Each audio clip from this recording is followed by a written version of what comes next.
Заседаваше комисијата и избра тројца кандидати како предлози до советодавниот панел во Советот на Европа за судија во Страсбур.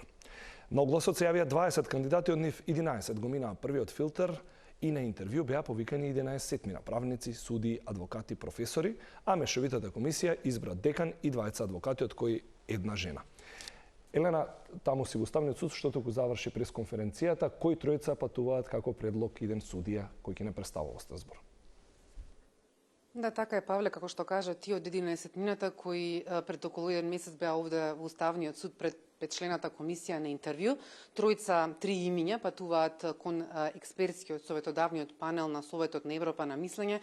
Тоа се двајца се адвокати, адвокатката Наташа Бошкова и адвокатот Јордан Апостолски и професорот, односно деканот на правниот факултет Јустинијан Први Сашо Георгиевски. Ова го соопшти пред малку на пресконференција председателот на комисијата и кој председател на Уставниот суд Дарко Костадиновски.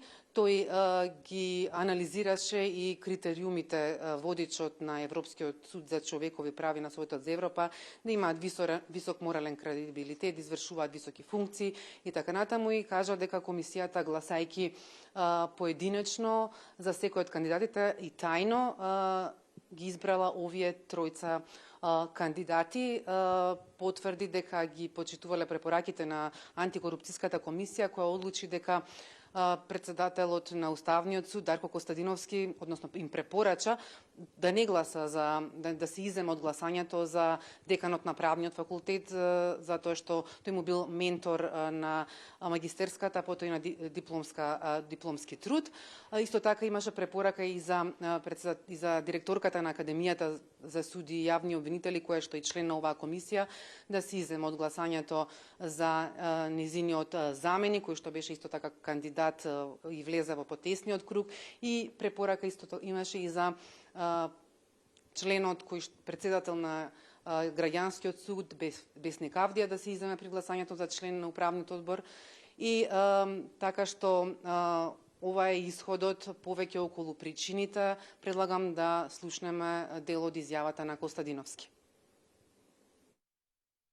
Комисијата изминатиот период работеше транспарентно, професионално и во согласно со сите домашни и меѓународни стандарди со цел да обезбеди селекција и да ги одбере најдобрите кандидати што ќе ја представуваат нашата држава во Европскиот суд за човекови права. Вториот критериум да бидат правници признати како угледни стручњаци. Кај професорот Георгиевски тоа е неспорно. Значи и тој критериум е дополнително разработен во водичот од Советот на Европа. И за да бидеме објективни, морам да ги кажам што подразбира таа дополнителна разработка на критериумите.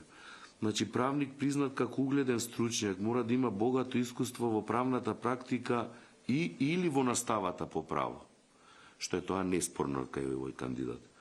Двајцата адвокати кои оваа комисија ги избра имаат неспорно значајно искуство во областа на човековите права. Значи и двајцата имаат застапувано предмети, имаат добивано предмети во Европскиот суд за човекови права. Да, сега постапката, како што ја образложи председателот на комисијата Костадиновски, продолжува уште до понеделник најдоцна ќе го испратат предлогот до Страсбур, до советодавниот панел, и потоа, откако тие ќе ги разгледаат тројцата кандидати, враќаат своje мислење назад овде до комисијата, потоа комисијата рече дека ќе ги достави предлозите до владата, и повторно листата се враќа во Советот на Европа, пред се прво во комитетот, каде што се вршат интервјуа со кандидатите, а крајниот збор го има парламентарното собрание на Советот на Европа, кое што гласа, односно го избира македонскиот судија, кој треба да го наследи актуелниот Јован Илиевски во Европскиот суд за човекови права во Страсбур. Но Костадиновски не е оптимист дека целата процедура ќе заврши до јануари, ако на почетокот на постапката беше. Сега вели поради тоа што се одложи делумно постапката поради одлучувањето на ДКСК за иницијативите за судирни интерес, можно е тешко дека ќе заврши целата процедура до јануари, можно е дури во април да биде избран македонски судија, но вели дека секако актуелниот судија кој е таму останува додека не се избере нов судија.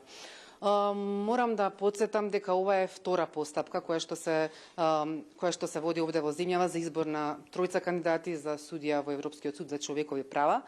Првата ја водеше друга комисија, 9-члена комисија, единствено заеднички именител, односно единствен заеднички член во двете комисии беше директорката на Академијата за суди и јавни обвинители.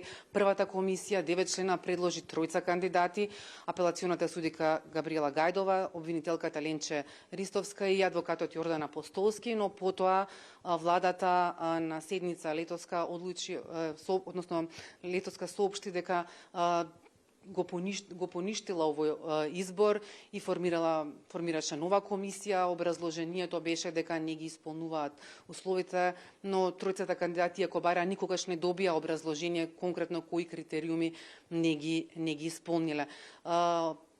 Ристовска дури кажа дека за сите нерегуларности кои што ги воочила во постапката го известила Советот на Европа за сите спорни прашања.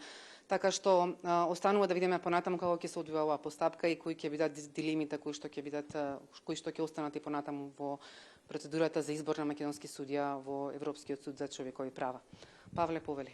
Ти благодарам, Милена, за исцрпното јавување. Се надевам ќе успееш да го сублимираш се во овој извештај за наредното информативно издание.